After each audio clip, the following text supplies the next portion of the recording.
voy a presentar ahora al doctor Edgar Jarillo Soto. El doctor es profesor investigador de la Universidad Autónoma Metropolitana Campus Xochimilco, en donde pues se ha, digamos, desarrollado la gran parte de los antecedentes y de la historia de la medicina social y de la salud colectiva. Así que quiero ver si está por ahí el doctor, a ver si puede prender su cámara. Espero que esté por acá. Bueno, ahorita que prenda su cámara. Si no, vamos Alejandra, buenas tardes. ¿Quién va a empezar ahorita? El doctor Edgar. Y después, bueno, viene a las de 2 a 3 su presentación, doctor. Muchas gracias. ¿Sí? Perfecto. Bien. Ya está. Acá estamos. Un doble agradecimiento porque, bueno, el doctor nos comentaba que está un poquito enfermito desde ayer, pero yo creo que, bueno, siempre su profesionalismo nos ha enseñado a cumplir siempre con los compromisos. Así que muchísimas gracias, doctor. Y pues bueno, deseamos que se recupere pronto. Les comentaba que el doctor pues estuvo como coordinador de la maestría, del doctorado en salud colectiva, y pues bueno, es un honor estar aquí con nosotros, tenerlo y escucharle, doctor. En este punto vamos a hablar sobre la formación de recursos, justo porque lo que antecedieron los compañeros en la atención primaria y lo que es la educación y promoción para la salud, pues obviamente se requiere también de esos personajes, ¿no? Entonces, le solicitamos al doctor, pues, nos pudiera hablar sobre los recursos humanos desde la mirada de la salud colectiva. Así que los dejo con el doctor. Muchas gracias, doctor.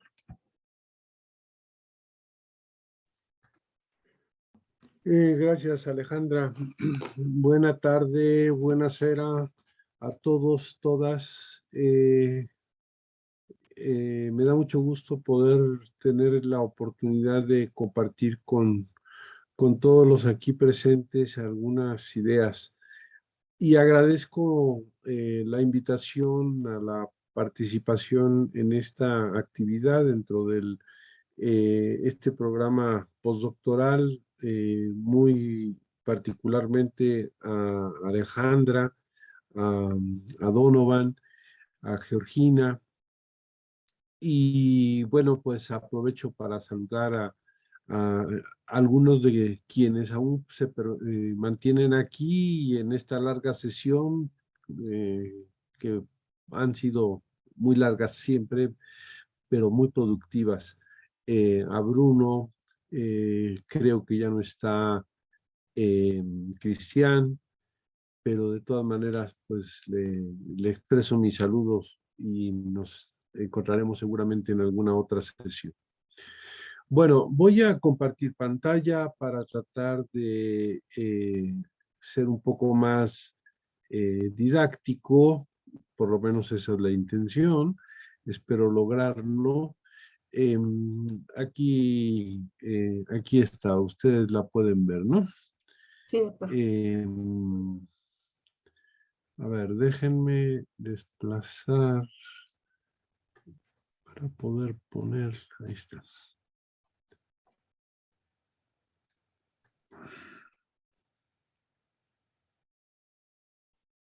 Ya, ahora sí. Creo que voy a eliminar mi imagen para favorecer y facilitar la transmisión con las imágenes. Entonces, bueno, voy a auxiliarme de esta presentación con un fin didáctico y solamente, perdón, antes de continuar por precisar, dispongo de una hora, ¿cierto, Alejandra, o menos? Sí, doctor. Bueno, tenemos la programación para 1 hora. Ok. Bien, nada más. Voy a tratar de no sobrepasarla, esa es mi planeación, quise corroborarlo y entiendo pues el cansancio para muchos y para muchas. Si lo puedo acortar, lo haré, ¿no? Bien. Ahí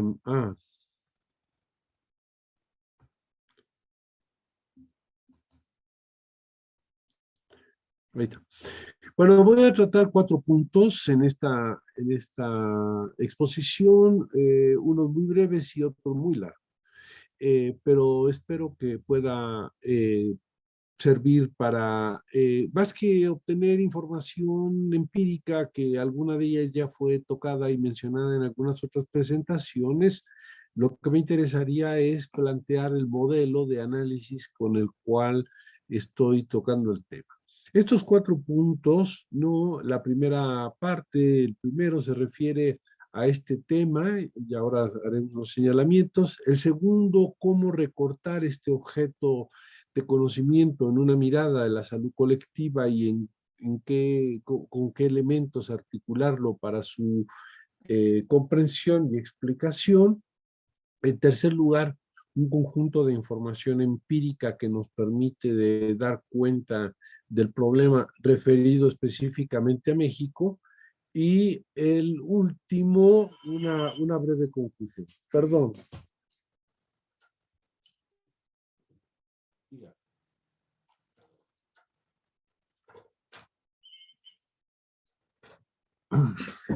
Disculpas, se me olvidó. Bien, el siguiente punto, entonces, arrancaré con recursos humanos, personal de salud y salud colectiva.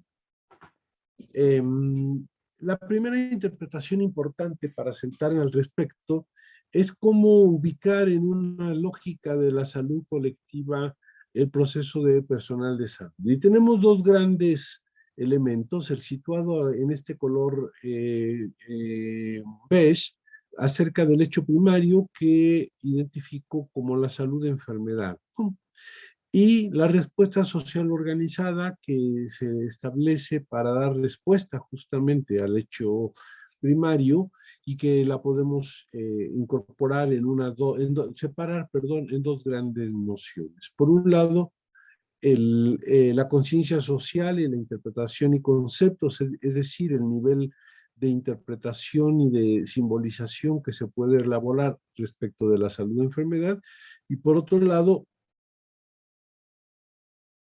el nivel de respuesta a los sistemas de salud que se genera a través de los servicios y los sistemas de salud. Voy a focalizar, obviamente, porque es el tema, no porque sean las únicas partes que intervienen en este proceso, de la respuesta social organizada, lo que se relaciona con el personal de salud. Y ahí es donde ubicamos a las instituciones sanitarias, las instituciones académicas, las organizaciones sanitarias y actores sociales, ¿no? Y dentro de cada uno de ellos marco levemente algunos de los elementos que se pueden tomar en consideración y que son parte del asunto.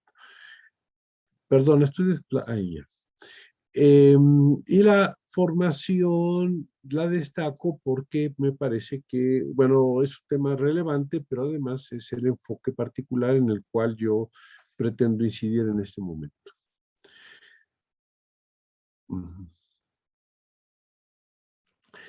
No voy a explicar todo este aparato conceptual que está aquí graficado, simplemente lo traigo a colación porque es un punto de partida analítico para el tema.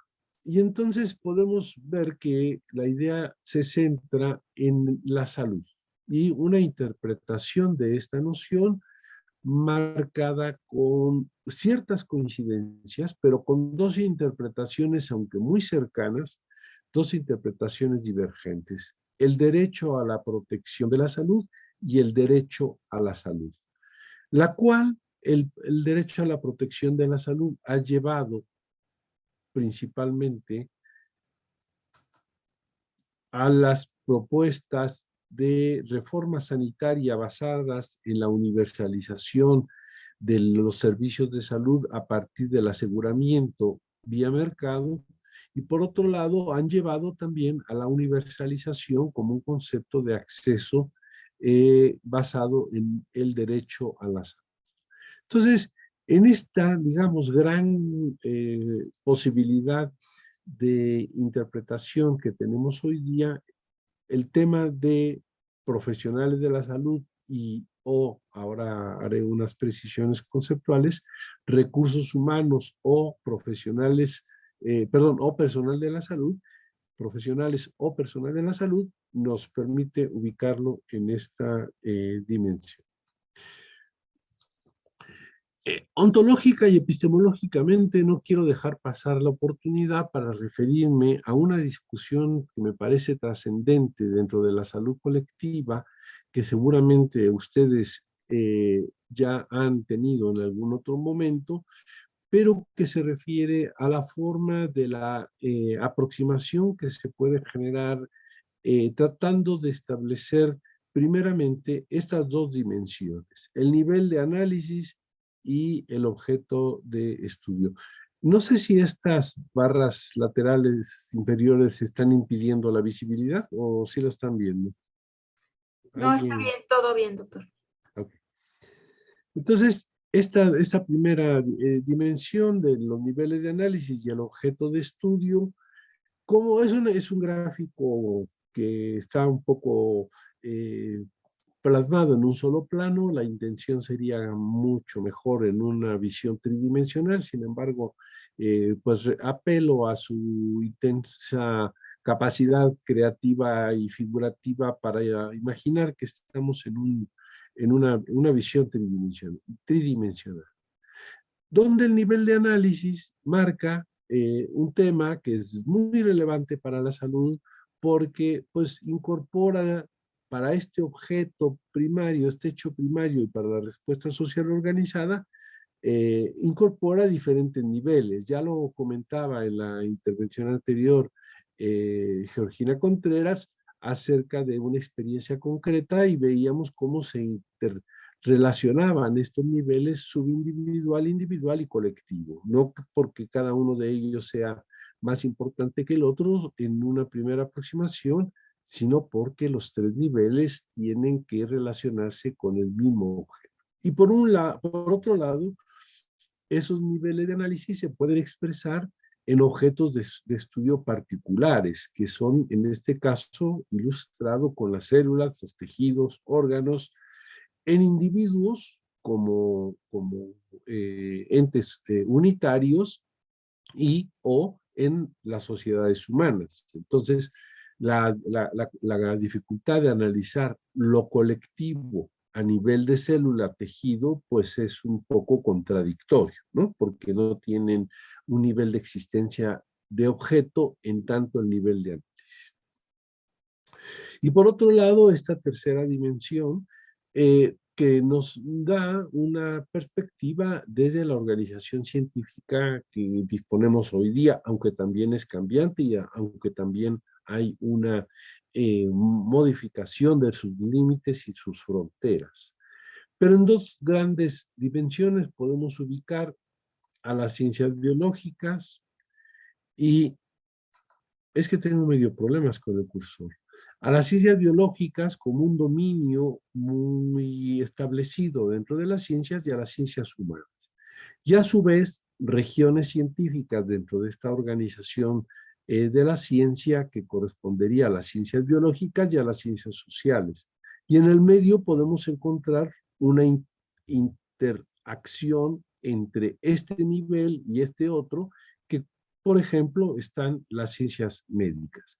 Y en una gradación de mayor especificidad encontramos dentro del dominio de las ciencias biológicas, por ejemplo, la química y la biología, o dentro de las ciencias humanas a la conformación dentro de las ciencias sociales de ciertas disciplinas, que a su vez dentro de ellas podemos encontrar subespecializaciones, pero en todo caso, ahora no se trata, no quiero hacer una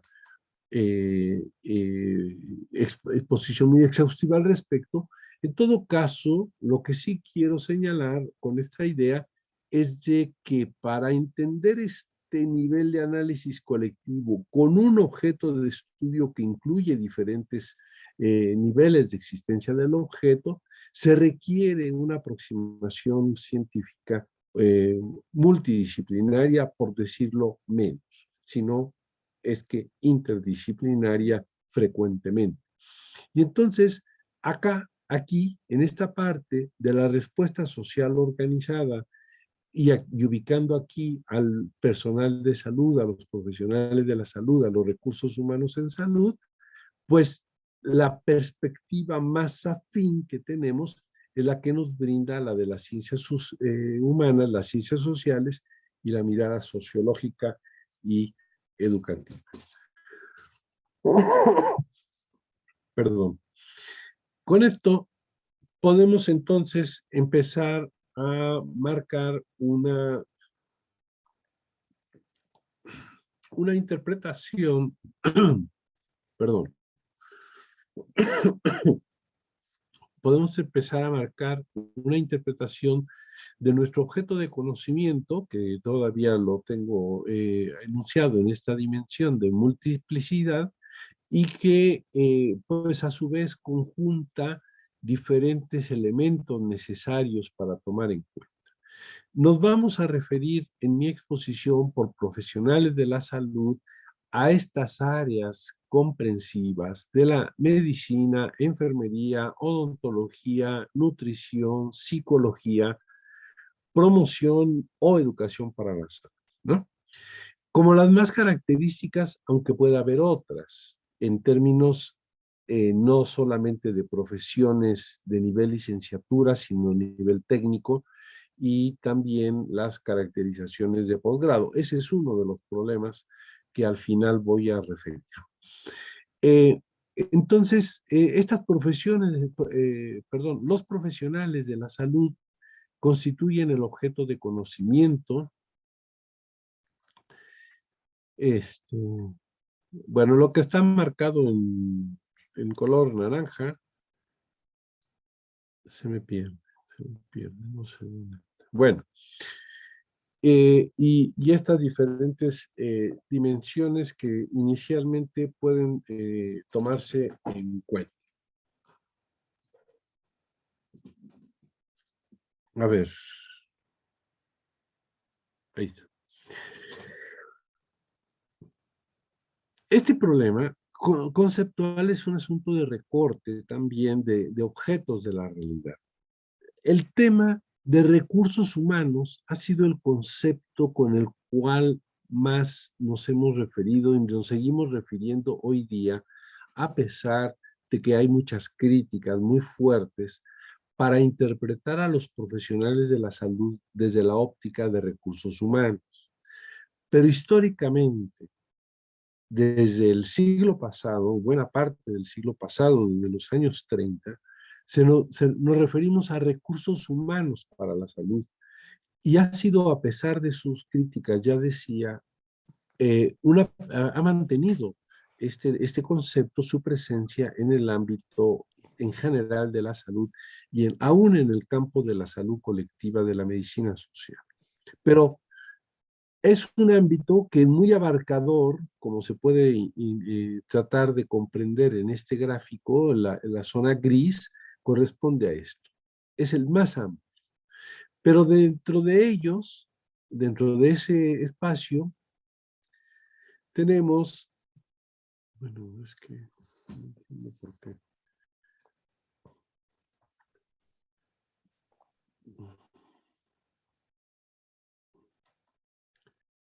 Bueno, el campo amarillo, ya, por fin. El campo, no. Es que mi cursor, el ratón, parece que está fallando. Ahí se mejora. El campo amarillo obedece a otro concepto con el cual también se ha trabajado este tema, que es el de fuerza de trabajo en salud. Y este concepto de fuerza de trabajo en salud, que está muy situado en la perspectiva de la salud colectiva, porque alude a la interpretación de los profesionales de la salud en tanto trabajadores y en su relación productiva y en una relación de trabajo, en una relación social de trabajo de dependencia hacia un patrón, es una parte del problema, pero no es todo el problema. Finalmente, en el espacio circunscrito en rojo, que es el más usado habitualmente, se refiere al personal de salud. Y el personal de salud es una parte de los que corresponden o se pueden ubicar en la fuerza de trabajo en salud, y a su vez es una parte de los que se pueden ubicar en recursos humanos. Personalmente he insistido en muchos espacios y lo seguiré haciendo, y aunque no tenemos una coincidencia plena, prefiero que nos refiramos a profesionales de la salud, porque en este nivel estamos nosotros refiriéndonos a un espacio que incorpora tanto a elementos que están presentes en recursos humanos como en elementos que están presentes en fuerza de trabajo, como los que están en personal de salud. Y entonces, profesionales de la salud nos permite referirnos a esta dimensión. Entonces, yo voy a usar a partir de este momento ya el concepto de profesionales de la salud, pero si alguien tiene alguna divergencia conceptual, no se preocupe, no creo que sea lo más importante en este momento, sino entender que para tocar este objeto, hacer un recorte de la realidad de este objeto, nos enfrentamos a varios conjuntos de situaciones analíticas que necesitamos tener presentes. Entonces, solamente ahí.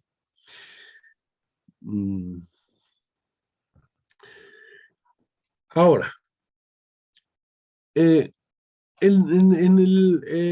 esta pirámide horizontal de la formación y práctica del personal de salud, encontramos que hay una confluencia, presencia, articulación inmediata de varios elementos que son importantes. Por supuesto, el primero, que es el proceso salud, enfermedad y atención, es decir, las características de salud de una realidad social, de un país, de una sociedad, de una población a la cual nos estamos refiriendo.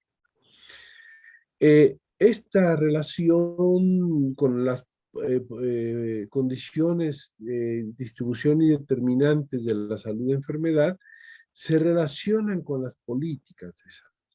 Por supuesto que tienen una relación con las políticas a nivel macro, a nivel internacional, a nivel local, como quiera que sea que se les ubique, pero tienen una relación. Y aquí también tiene una relación con las políticas educativas. Lo que nos compete en el espacio del personal de salud y de los profesionales de la salud se relaciona en algún momento, en algunos espacios de manera muy directa y en otros no tanto, con las políticas de salud, los cuales a su vez también se relacionan, se articulan con procesos pedagógicos que ocurren en los espacios académicos. Y a veces ese es un elemento que se prioriza dentro de los espacios académicos: cómo transmitir el conocimiento, cómo producir el conocimiento, cómo generar estrategias didácticas que garanticen o por lo menos que tengan mayor incidencia en la obtención de conocimiento de los profesionales que se forman en esas instituciones académicas. Y eso aparece mucho, pero no es lo único, por supuesto, tampoco. Y por último, tenemos un espacio que, aunque es marginal aparentemente, también tiene influencia, que corresponde a la ciencia y la tecnología, de lo que ocurre a nivel global y de lo que ocurre a nivel particular. Hace un rato también Georgina se refería a ello con el uso de medicamentos, por ejemplo, ¿no? Pues está muy engarzado con el tema de la ciencia y la tecnología. Entonces, al final de cuentas, el tema de profesionales de la salud lo podemos articular de manera muy directa con dos grandes vertientes problemáticas de la realidad social, de la realidad existente. Por un lado, de la educación, y por otro lado, de la salud. En la educación, las políticas educativas, por supuesto, restrictivas, la privatización que también ha ocurrido en nuestros países en las 3 últimas décadas, en Europa también, de la privatización de la educación, pues es una política educativa que se impuso por diferentes mecanismos o se ha pretendido imponer por diferentes mecanismos. La demanda de acceso a la educación superior es un tema muy grave para los países de América Latina, principalmente, no tanto para Europa, aunque también se ha visto circunscrito en años recientes, pero para América Latina la demanda de educación superior es muy alta y el acceso es muy limitado, justo por estas políticas restrictivas. Lo mismo que el capital social en términos educativos, es decir, qué representa para la sociedad tener un promedio de educación, como ocurre en el caso de México, de 12 años de escolaridad, cuando en algunos países de Europa podemos encontrar 20 años de escolaridad, o sea, casi el doble de lo que se tiene en México. O en Argentina podemos encontrar 18, muy superior a lo que encontramos en Colombia, en México, y no hablemos de América del Sur. En el campo de la salud, por supuesto, interviene como elementos significativos las políticas de salud.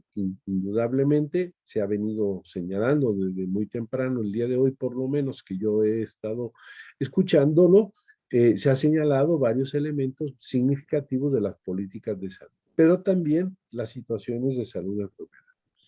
Lo mismo ocurre, hay determinadas instituciones con un peso muy grande en los diferentes países que, a pesar incluso de las políticas de cambio del estado de bienestar que se habían venido constituyendo a las políticas neoliberales de los últimos 30 años, ha habido instituciones que han permanecido, ¿no? A pesar de todo, y están vigentes. Bueno, estas dos grandes perspectivas, estas dos grandes vertientes, influyen en lo que ocurre con el tema que estamos planteando.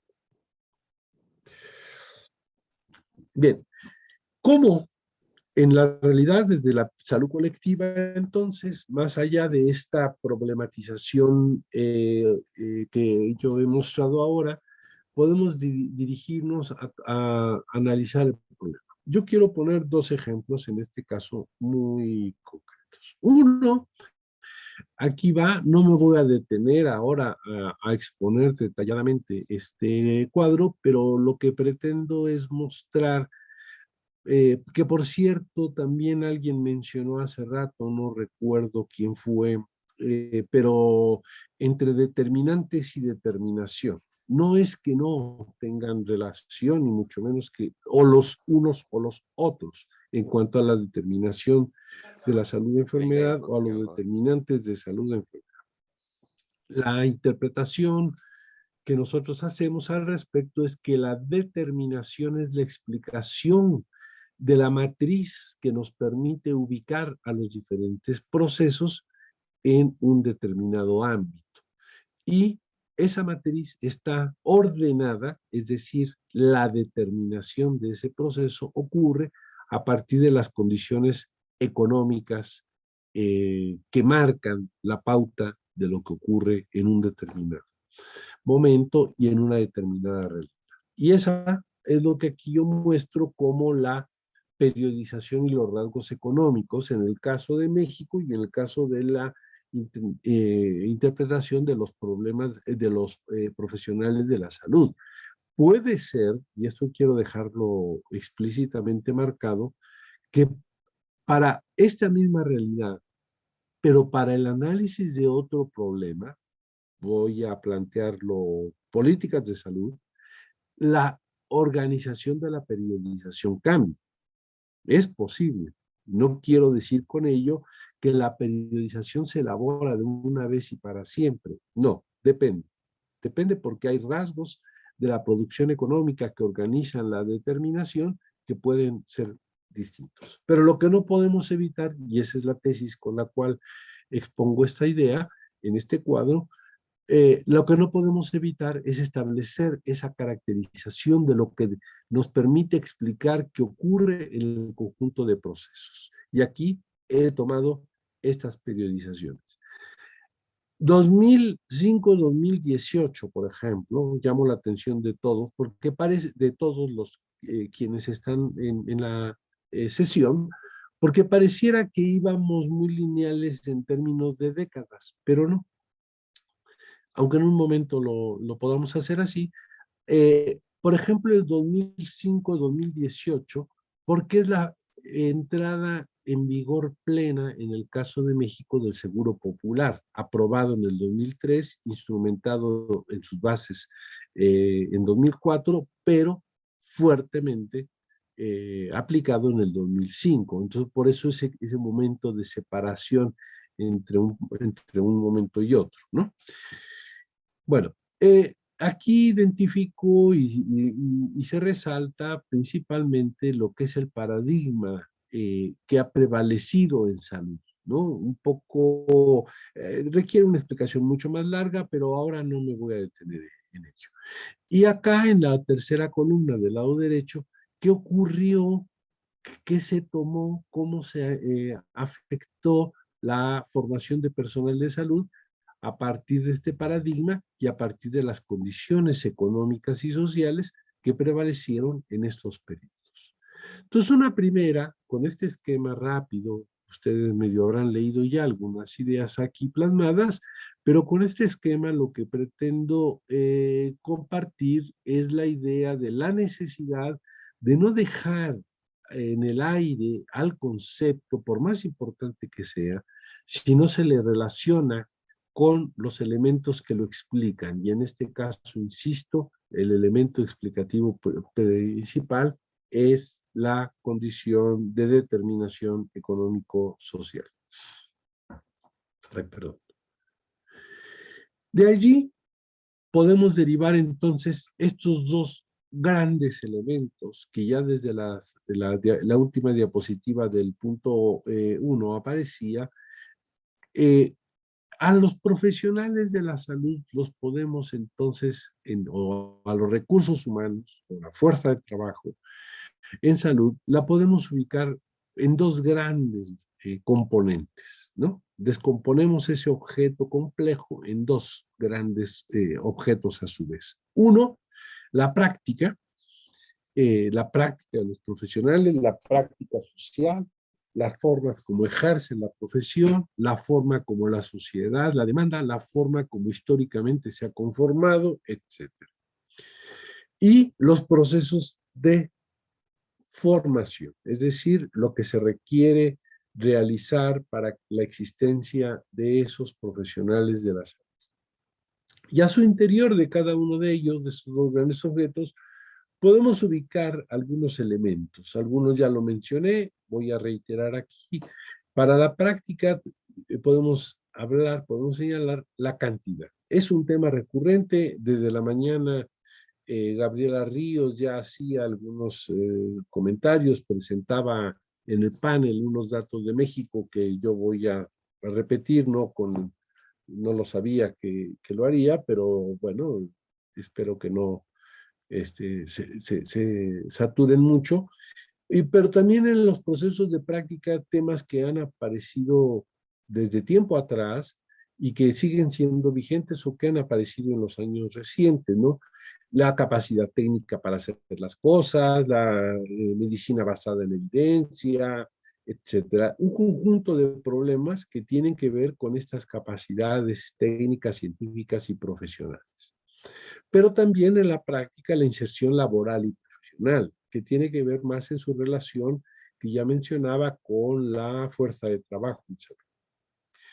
Los procesos de formación que nos tocan de manera mucho más directa a las instituciones académicas, a las instituciones formadoras de profesionales de la salud, universidades, en sus diferentes niveles, pues se articula temáticamente con los aspectos que aquí están marcados respecto de la práctica social de las profesiones o ciertos espacios definidos que se pueden estructurar para ello. Voy a citar a un ejemplo para entender a qué, o para tratar de ilustrar a qué estoy aludiendo. Odontología y medicina, o sea, la profesión odontológica se separa a principios del siglo pasado a una profesión autónoma que estaba articulada con la medicina. Entonces, esos espacios que se van formalizando como propios tienen que ver con estos elementos. Y por otro lado, lo que ocurre a nivel de la estructura curricular, definitivamente, cómo se hace, cómo se le da. Ya le di a admitir a alguien, porque a mí porque no me enteré, que me quedé como anfitrión, yo creo que sí. Y Doctor, y había gracias. alguien en sala de espera. Sí, gracias. Espero que no le tenían vetado el acceso y yo ya alteré la regla, lo siento. Bueno, entonces estos dos grandes elementos nos va a permitir en los procesos de formación darle énfasis y tomar de manera un poco más especializada, porque nuestra práctica académica, si nos lo pide frecuentemente, distinguir estos cuatro, yo quise distinguir estos cuatro elementos que son relevantes. El diseño curricular, que tiene toda una teoría conceptual desde la educación, desde la pedagogía, desde la didáctica, pero que en todo caso es necesario para la concreción de los planes y programas de estudio cuando se hace un proceso de formación universitaria. Los espacios de formación, que es un problema complicadísimo en el campo de la salud, porque no solamente hablamos de la institución universitaria, sino estamos también aludiendo inevitablemente a los servicios de salud, porque las actividades prácticas y las actividades pedagógicas de orden aplicativo deben ocurrir en los servicios de salud, y ahí entonces nos vinculamos con la dimensión de los sistemas de salud de manera muy clara. Los modelos pedagógicos sí generalmente están circunscritos al espacio universitario, y los espacios de conocimiento científico-técnico que están articulados también con las instituciones de servicio. Bien. Perdón. Una pasada rápida para mostrar el apoyo, el sustento con base empírica de estos elementos mirados desde la salud colectiva, pero más que hacer este recorrido de numeralia, lo que me interesa es enfatizar en algunos aspectos de esa numeralia que nos sirven para entender, interpretar de una manera distinta a como se haría desde la epidemiología. Por ejemplo, algunos datos rápidos que podemos ver para el periodo de 2015, datos producidos por la OPS para aquel momento, acerca de la disponibilidad de profesionales de medicina y enfermería por 10,000 habitantes. Aquí que la flechita roja lo que indica es México, tratando de llamar la atención para nosotros, pero no es la única. Y la media regional en esta línea amarilla grande, el promedio de las Américas, del continente completo, y el promedio de América Latina y el Caribe, ¿no? Con los valores para el tema. Entonces, ya sabemos todos y todas que los promedios son promedios y que lo único que nos indican es una idea genérica. Pues sí, pero es que la idea genérica también puede ser muy útil. Justamente acá, porque no podemos comparar unidades de agregación. Bueno, sí podemos, pero metodológicamente sería muy complicado. Entonces, a pesar de que el dato promediado sea un poco una mirada rápida y superficial, es una mirada útil.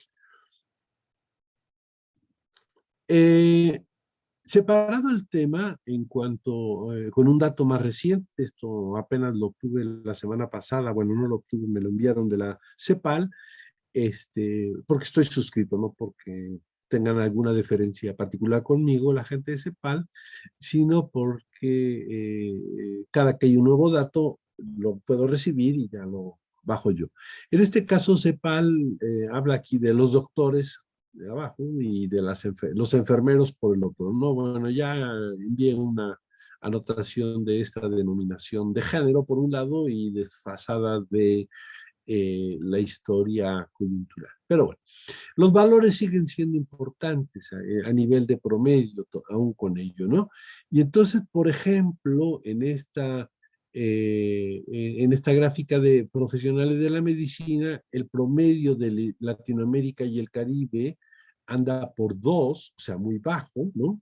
En valores de profesionales de la medicina, y podemos ver claramente los extremos entre 8.4 de Cuba y el 0.2 por cada 1000 habitantes de Haití. Y en el extremo de carencia, pues ¿dónde está? ¿No? Y en los promedios, pues ¿dónde están también la mayoría de los países?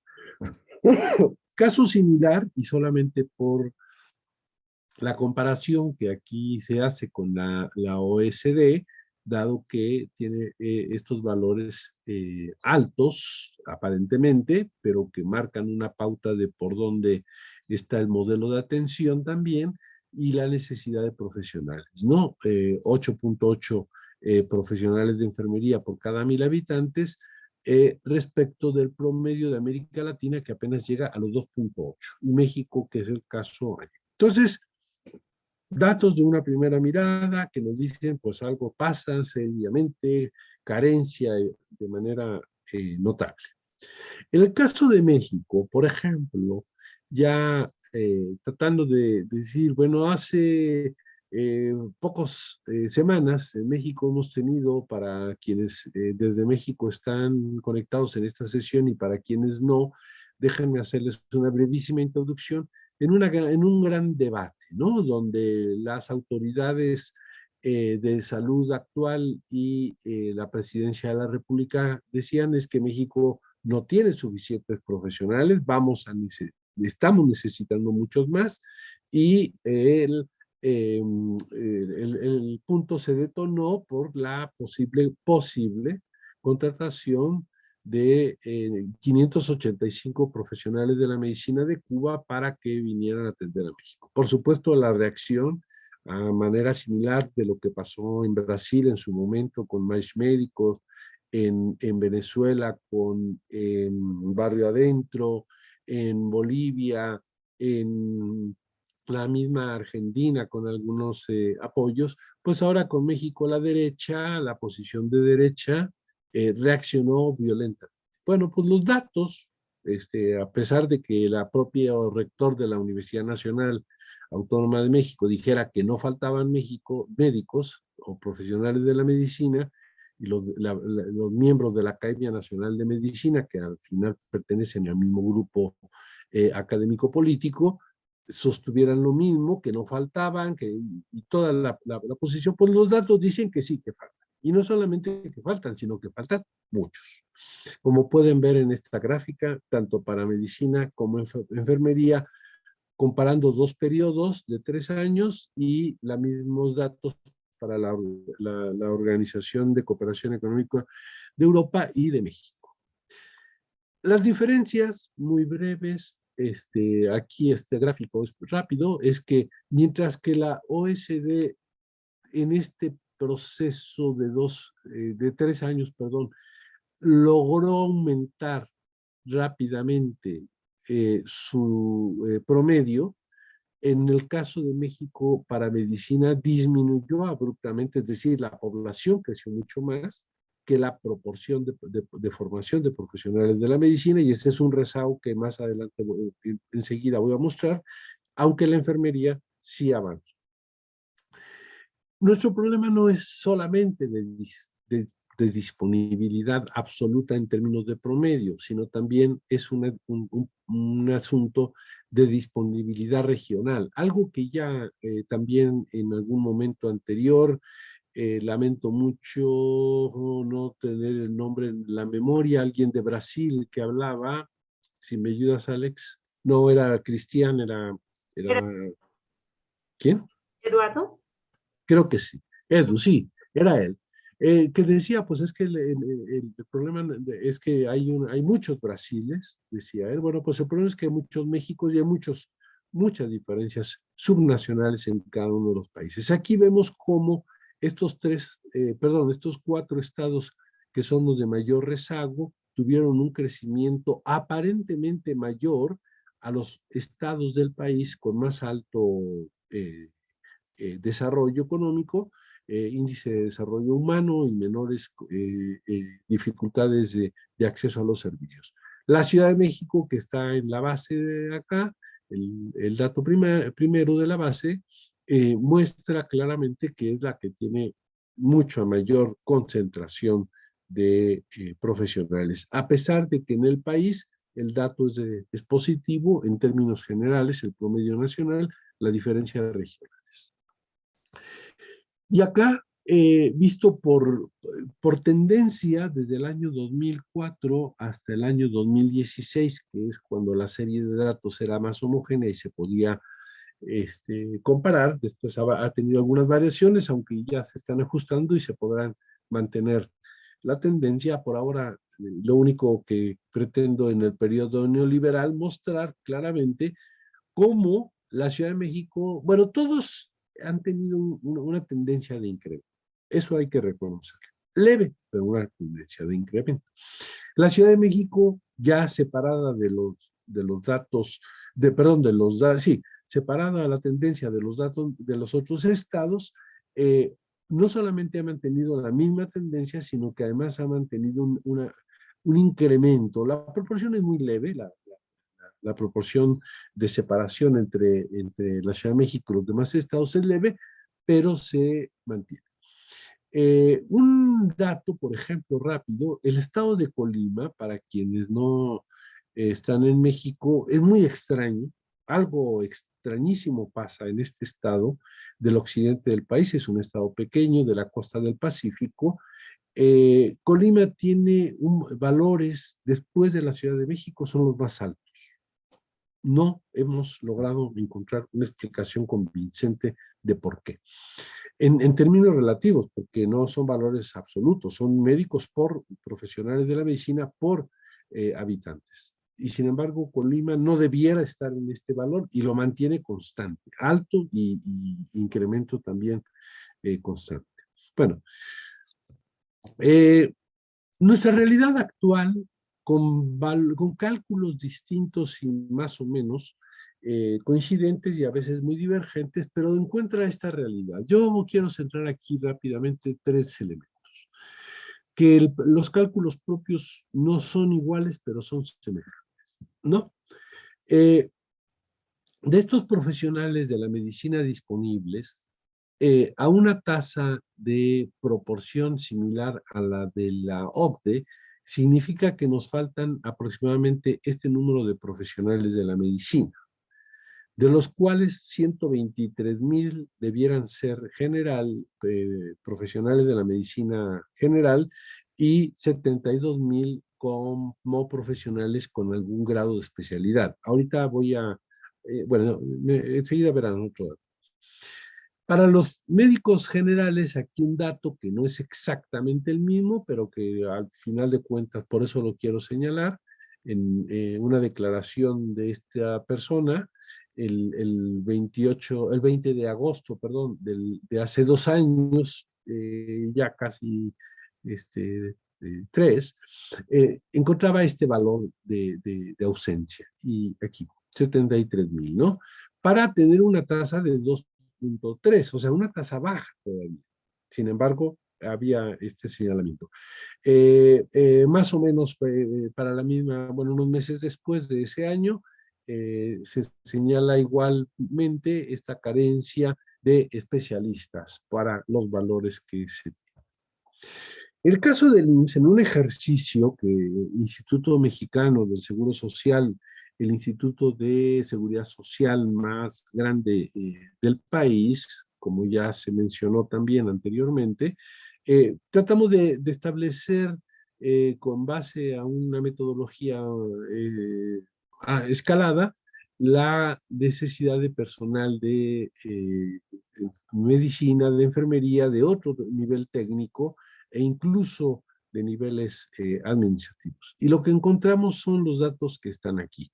El punto de referencia es 2019, esto ha cambiado un poco, pero no sustancialmente, aunque los datos no son proyectables de manera directa por la metodología de cálculo, sin embargo, sigue siendo válido, como para decir, para ilustrar en este momento que tenemos carencias de profesionales. Eso es innegable. Y aquí un ejemplo también, que esto sí lo elaboramos directamente yo con otro colega, y tomando como base unos datos iniciales aportados por el Consejo de Salubridad General, que así se llama en México. Estos son los datos que ellos aportaron y nosotros empezamos a proyectarlos con estos valores, ¿no? Y encontramos estas carencias. El problema grave que presentamos en el país, o que el país tiene, es que no solamente faltan, y faltan muchos, no solamente es un tema de que no falten, sí faltan. Esa es la primera afirmación de la hipótesis contravenida en estos días, de que no faltaban, decía los opositores, y decimos que sí faltan. Todos los datos dicen que sí faltan. El problema además es que las instituciones formadoras de educación médica, aquí es un dato agrupado de instituciones públicas y privadas, aunque la proporción numérica de pública sigue siendo levemente mayor, levemente cada vez va en tendencia a ser menor que las privadas, la matrícula en las públicas es mayor que la matrícula en las privadas. En este momento todavía, también ya vemos cambios en otros campos. Pero a pesar de ello, de los inscritos en la línea azul, aquí marcada, y luego los titulados, no egresados, titulados, aquellos que tienen el título para ejercer como profesionales de la medicina, está acá, adicional.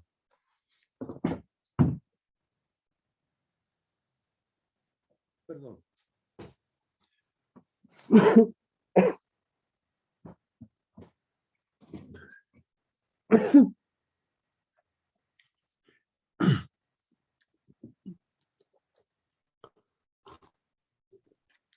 Bueno, muy rápido. La idea es la siguiente, que al momento de ingreso, esta cohorte generacional que ingresó aquí empezará a egresar a los 5 años, ¿no? A titular, a obtener título, perdón. Entonces, están aquí la serie de datos en este periodo no se puede constituir por como están, la fuente es la Asociación Nacional de Universidades de Enseñanza Superior y no se pudieron mantener. Pero acá sí se puede ver claramente. De estos 15,000 que ingresaron en el 2010, se titularon 13,000 en el 2015, ¿no? Eso es lo que significa este desplazamiento. Ingresos 5 años antes, titulación 5 años después, rápidamente. Para 2015 ingresaron 22,500 y egresaron 14,000, o sea, una pérdida de casi 10,000, mientras que aquí la pérdida fue de aproximadamente 2,500, de 3,000 en números redondos. Acá fue 10,000. Es decir, no solamente falta, sino que además no podemos formar los que faltan y cada vez tenemos más pérdidas de quienes sí empiezan a estudiar medicina, de quienes adquieren su formación. Ya para cerrar, entonces, el cuarto punto que yo quiero tratar con ustedes. Podemos, más que dar unas conclusiones taxativas de entonces tal y tal y tal, quiero hacer referencia a 4 núcleos problemáticos que pueden identificarse en la formación profesional y en los profesionales de la salud, y particularmente en la formación profesional. ¿Cuáles son las áreas profesionales? Y aquí tenemos una diversidad. Yo me centré en México, pero hay que reconocer que en muchos países esto es mucho más heterogéneo. En algunos, como Colombia, producto de la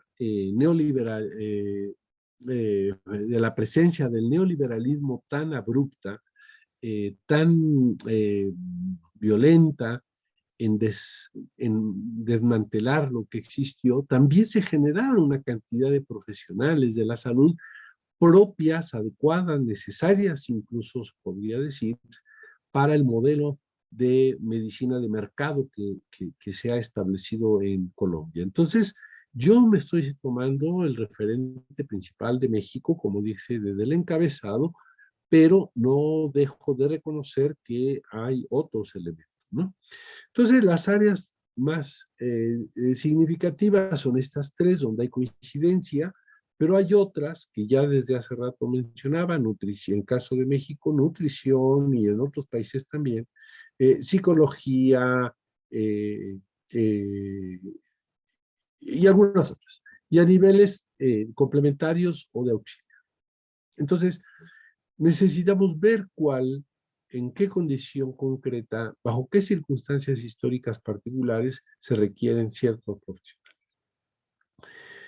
Un tema que ha sido en mi interpretación mencionado varias veces aquí también es el de la centralidad, yo la llamo así, del enfoque de intervención. Es decir, el horizonte de intervención técnica profesional lo podemos situar en estos cuatro elementos. Y probablemente un quinto en la actualidad se insiste que es el de cuidados paliativos.